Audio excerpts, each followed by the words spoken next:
સતત વરસાદથી રાજ્યના અનેક ડેમમાં નવા નીરની આવક. ઉકાઈ ડેમના 9 તો કડાણા ડેમના 6 ગેટ ખોલાયા તો માલપુરનો વાત્રક ડેમ છલકાયો.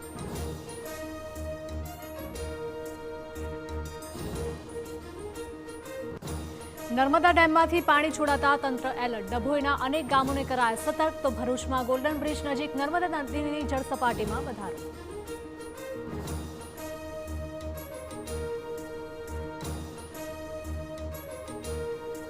વડોદરામાં શ્રીજીની પ્રતિમા પર ઈંડા ફેંકવા મામલે વધુ 3 આરોપી સકંજામાં. પોલીસે અજમેરથી માફિયા ગેંગના એડમિન સહિતના આરોપીઓની કરી ધરપકડ.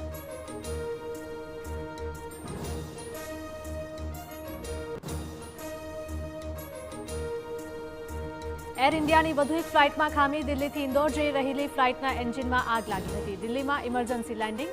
તમામ મુસાફરો સુરક્ષિત.